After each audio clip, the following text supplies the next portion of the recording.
Oke, mungkin kalau di Semenanjung sangat sinonim dengan jalan seperti Jalan Karak. Kalau di Sabah pula dengan Jalan Kimanis. Tapi di Sarawak pula jarang sangat kita nak dengar jalan-jalan yang ada kisah seram dan misterinya. Tapi itu tidak bermakna apabila tiada kisah seram, tiada sebenarnya benda seram berlaku. Tidak. Kalau tidak, takkanlah kita nak ceritakan pada hari ini, bukan? So di sini saya akan ceritakan satu kisah seram yang diceritakan kepada saya melalui saya punya Instagram. Kita tak tahulah sama ada cerita tersebut betul ataupun tidak. Kita pun tahulah kan, ini adalah cerita-cerita sampai-sampaian. Biasalah, kita jangan terlalu taksub dengan penceritaan ini. Anggap saja ini hanya satu hiburan semata-mata. Jadi biasalah saya akan menceritakan cerita ini setiap hari Isnin. Dan ya, ini adalah kisah seram Jalan Pan Borneo. Okay guys, so macam ni lah cerita dia. So cerita ini dikirimkan oleh Ronald dan juga dia punya isteri lah yang bernama Ana, bukan nama sebenar. Jadi mereka berdua ni merupakan pasangan suami isteri yang baru saja berkahwin pada tahun yang sebelumnya lah. Mereka katakan yang cerita ataupun kisah ini berlaku pada mereka pada tahun 2019. So agak tak lama lah guys. So mereka katakan yang hari yang mereka kena tu adalah hari perayaan Tahun Baru Cina. Ngam-ngam juga perayaan Tahun Baru Cina memang dah nak start macam minggu ini, beberapa hari lagi. So cun-cun juga cerita mereka ini disiarkan. Jadi mereka katakan biasalah kalau Tahun Baru Cina ada perayaan, biasanya orang akan menyempatkan diri mereka lah, ataupun mereka akan buat majlis-majlis perkahwinan. Begitu jugalah dengan rakan-rakan mereka ni. So mereka berdua ni dapatlah satu sampul surat kad jemputan dari kawan-kawan mereka dekat Sibu. So mereka dua ni bekerja dekat Kuching. So terpaksalah mereka ni tadi bercadang untuk berangkatlah dari Kuching ke Sibu lebih awal. Sebab biasanya kalau pergi ke Sibu dari Kuching, macam pengalaman aku sendirilah, ada 5 ke 4 jam baru sampai ke Sibu. Itu kalau orang yang bawanya tidak perlu berhenti dan sebagainya. Kalau berhentilah itu dan ini mungkin memakan masa 6 ke 7 jam jugalah. Dan mereka ni bercadang lah, Ronald dan juga Ana ni. Mereka pergi ke Sibu ni tadi dari Kuching. Mereka bercadang untuk pergi pada waktu malam. Sebab biasalah kalau Jalan Pan Borneo ni guys, kalau kepada rakan Semenanjung ataupun rakan-rakan di Sabah, Jalan Pan Borneo ni kalau pada waktu malamnya agak kurang lah sedikit kenderaan. Dan sebab salah satunya kontraktor tidak perlu buat itu dan ini. Sebab kalau pada waktu pagi, awal pagi ataupun waktu tengah hari dan sebagainya, kontraktor akan menyekat jalan dan mereka buat perbaikan pulih lah, dan itu menyebabkan jam dan sebagainya. Tapi malam pula mereka tidak bekerja lah, dan ini lebih memudahkan pengguna jalan raya untuk pergi ke destinasi. Untuk pergi, sebelum pergi ke Sibu, mereka singgah dululah ke salah sebuah stesen minyak di Serian. Kalau dah sampai Serian pun belum lagi setengah perjalanan tu sebenarnya. Tapi situlah tempat di mana kami lah, macam kami sendiri, kalau dari Kuching ingin pergi ke Sibu akan singgah ke sana untuk mengisi minyak, untuk makan sebelum pergi ke tempat yang lebih jauh lah. Jadi biasalah saya isi minyak tu, si Ronald ni pun keluar isi minyak, bayar dulu. Lepas tu dia tanyalah dengan orang yang kerja sana. Dia tanya, "Dek, kalau dari Serian sini pergi ke Kuching ada tak jalan yang lebih dekat? Maksud aku yang tempat ataupun jalan alternatif lah." So adik ni pun bagi tahu lah, "Oh bang, rasanya ada. Kalau abang nak, abang boleh gunakan ferry Triso." So macam mana jalan pergi sana? So dia macam ni lah bang. banyak sangat. So dia tulis, dia lukis semua, tahulah macam mana perjalanan ke sana, berapa lama dan semuanya. Jadi dia pun terus bergegas pergi ke dalam kereta. Si anak ni tadi pun, "Oi bang, kenapa lama sangat tu? Sukalah tu bercakap dengan perempuan." Sebab adik tu tadi perempuan. Si anak ni kata, "Bang, saya mengantuk ni, saya nak tidur. Nanti abang pandai-pandailah jalan, tengok signboard kah, pakai Waze kah, sebab saya dah penat sangat." So si Ronald ni pun sudah pasrah lah. Dia kata, "Okey lah, tak apa." Si Ronald ni orang Sabah, mereka baru saja berkahwin. Ronald ni first time lagi tu drive pergi ke Sibu. Terpaksalah dia pasrah dengan keadaan. Tapi itulah tadi, dia pun dah tahu macam mana jalan yang telah diberikan adik tu tadi, dan dia terpaksalah hanya berpandukan signboard yang ada lah pada ketika itu. Jadi dia dari Serian Teri teruslah drive, ngikut apa yang map yang dilukis oleh adik tersebut tadi. Dia jalan, jam pun menunjukkan pukul 9. Jam pukul 9, dia masuk ke simpang, ikut signboard, masuk ke simpang kiri, masuk ke simpang kanan, sampailah ke sebuah tempat menunggu yang ferry. Sampai sana dia pun tunggulah tadi. Tapi dia tengok tak ada kelipat ferry dan sebagainya. Jadi dia pun pelik lah.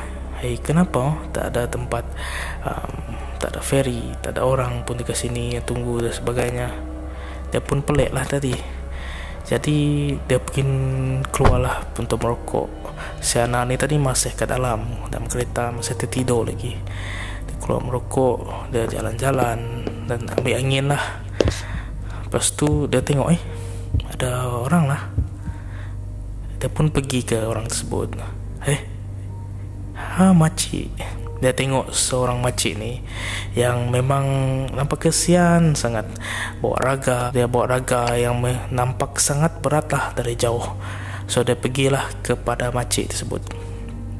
Dia tanya, Makcik, nak tanyalah, kalau dekat sini ferry pukul berapa yang operasi? Serunya pukul berapa ferry ada? So makcik ni pun tengok dia, kata, nak, kalau ferry selalunya awal pagi baru ada. Kalau malam ni memang tiada ferry, makcik tu bagi tahu. Macam tu. So di dalam hati Ronald tadi, cubalah saya pakai saja jalan yang biasa, lagilah dekat, lagilah cepat datang. So dia tanyalah lagi makcik ni, Seorang-seorang sini tunggu siapa ni? Makcik tu pun bagi tahulah, tiada nak, saya tunggu anak saya. Makcik tu bagi tahu, tapi anak saya tak datang-datang. Kalau macam tu, makcik tumpang sajalah saya. Lagipun dah malam juga ni. Nanti saya hantarlah ke mana-mana makcik yang berdekatan kah, ataupun dekat bus stop yang berdekatan, supaya makcik taklah kau seorangan tunggu di sini. So makcik tu kata, okeylah, baiklah nak, jomlah makcik, nanti saya angkatkan raga tu. So Rona pun pergilah kepada makcik tu lebih dekat, ambil raga tersebut, bawa pergi ke dalam bot. So Rona tengoklah dalam raga tu, banyak juga ni durian, wadabai. Ni makcik punya? Ya nak, makcik tu beritahu. Sebab tak laku kan, terpaksalah dibawa balik, makcik tu beritahu. Masuk ke kereta tersebut, Ana pun terbangun. Dia pun marah pula si Ronald ni. Sayang, bau apa ni? Bau sangat ni sayang. Kau ni hormat sikit orang tua, Ronald beritahu. Tu ada makcik tu, kesian saya tengok dia dekat belakang kita tu. Dia tunggu anak dia, tapi anak dia tak kunjung juga tiba. Si Ana pun menoleh belakang dan tersenyum tengok makcik tersebut. So mereka pun memulakan perjalanan. Mulanya nak hantarlah makcik ni ke bus stop mana-mana yang berdekatan, tapi Ana kata tak apalah, hantar teruslah pergi ke rumah panjang, rumah makcik tersebut. Makcik tu pun sebutlah mana tempat yang perlu masuk dan sebagainya. Mereka pun ikut saja apa kata-kata makcik ni tadi. Mereka ikut dan terus dan jalan. Jam pun menunjukkan masa tu pukul 10.30 sudah.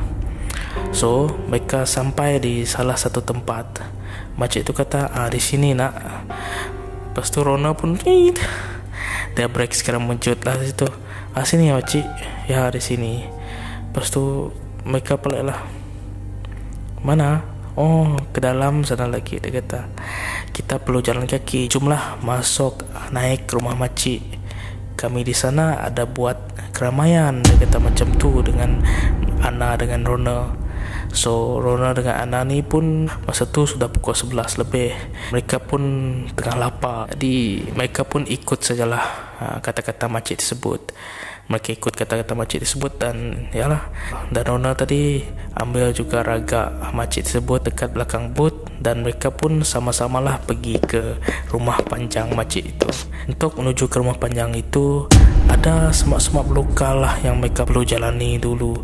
Barulah mereka jelas tengok memang satu rumah panjang yang sangat gah dan cantik, dipenuhi dengan lampu-lampu dan juga orang bunyi-bunyi gong dan bunyi-bunyi keramaian, orang menyanyi, menari, dipenuhi dengan budak-budak dan orang yalah sedang bersukacita dan bergembira lah di sana. Jadi mereka pun naiklah. Setiba saja mereka naik, mereka melihat satu meja panjang yang dipenuhi dengan berbagai makanan. Orang menari, bermain gong di sana. Dan situ tadilah makcik tersebut pun, nak makan durian ni. Makcik tu beritahu dengan si Rona dengan Ana. So mereka pun mengangguk sajalah. Makcik tersebut pun bukalah durian tersebut. Makanlah Ana dengan si Rona ni tadi. Mereka pun ikut makan bersama di sana. Sebab ya makanan di sana memang banyak. Mereka pun menari, meminum air-air di sana dan sebagainya. Dan yalah mereka bergembira, sedang syok-syok menari, sedang syok-syok makan dan semuanya. Tiba-tiba Rona tengoklah dia punya jam di sana. Oh, sudah nak pukul 12 nih, 12 lebih 12.30 macam tu. Dia pun pergilah mencari Ana. Dia kata, Ana, jomlah balik. Dah nak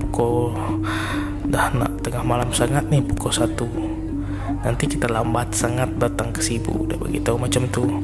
So si Ana ni pun kata tunggulah sekejap, 10 minit lagi. So Rona kata okey lah. Rona pun tunggu di sana. Jadi sedang dia tunggu tu tadi, tiba-tiba seorang pakcik ni tadi datang menuju melulu ke mereka. Dia terus pergi ambil tangan Ana dan juga tangan Ronald ni tadi dan tarik macam tu dan tolak mereka keluar rumah panjang. Jadi mereka berdua ni pun terkejut lah. Si pakcik ni beritahu pada mereka dua, korang balik sekarang, jangan pergi ke sini lagi. Jadi mereka berdua ni pun blur lah. Mereka pun fikir mungkin pakcik ni mabuk lah.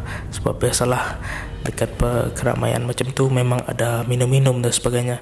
Jadi mereka pun ikut sajalah kata-kata pakcik tersebut dan terus pergi ke kereta mereka. So mereka masuk kereta macam biasa. Rona kata pelik lah pakcik tu, orang sedang syok-syok, seronok. Dia pula kill the mood lah. Dia berkata macam tu, sayang tolong cas phone jap. Dia kata macam tu lah dengan si Ana. Si Ana pun cas lah phone si Ronald tadi. Bunyi macam tu. So dia tengok lah lock screen. Sudah pukul 3 lebih. Mungkin jam aku rosak lah ni kan. Baru saja tadi dia tengok jam dia pukul 12 lebih. Lama juga saya dekat sini. Mereka berdua pun tidak terfikir panjang lah.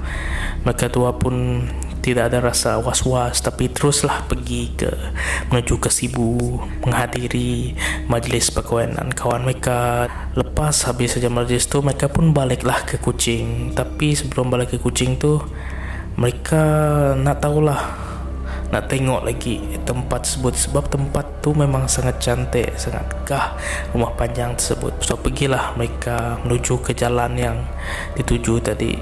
Setibanya di sana, mereka pelik, mana rumah panjang tu? mana tempat tu. Mereka beritahu macam tu lah antara satu sama lain. So si Rona pun berhenti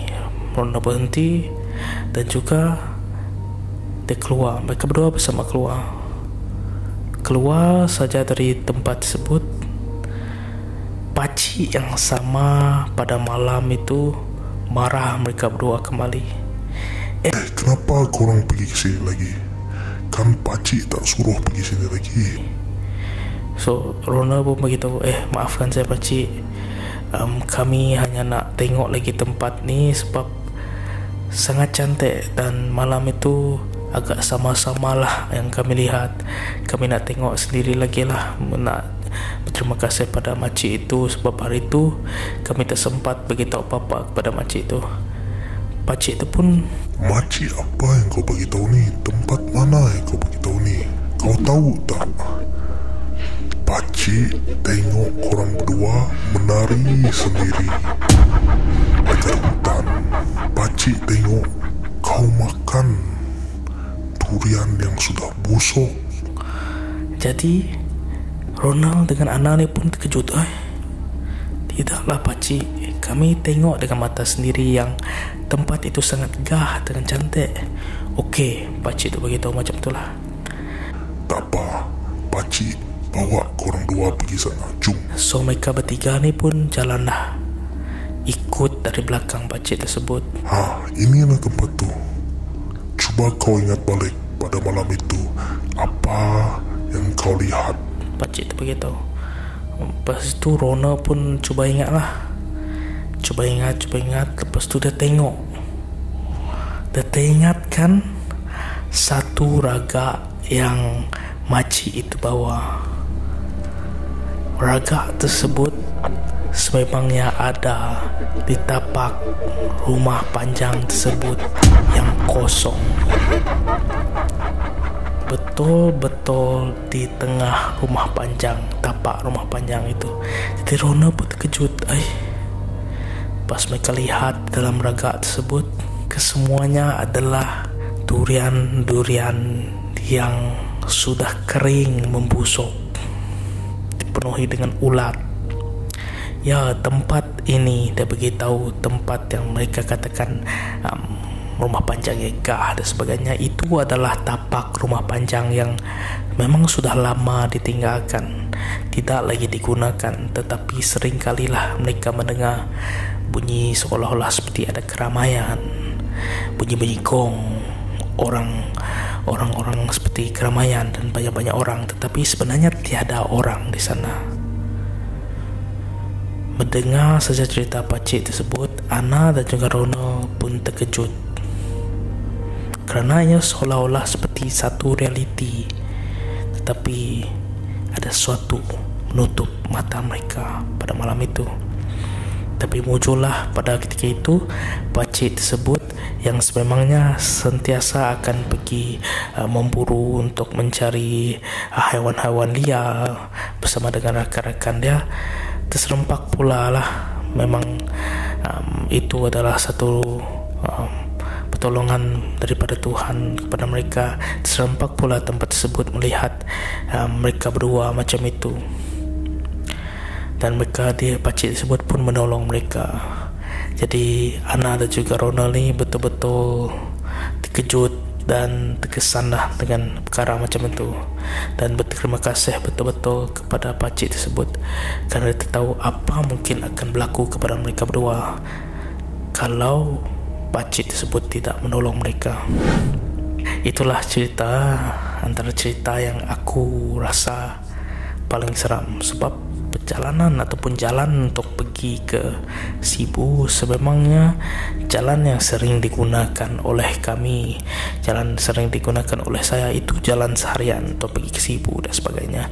Tapi benda ini berlaku, kita tahulah kesahihannya, jangan terlalu taksub lah, sebab ini adalah satu hiburan semata-mata.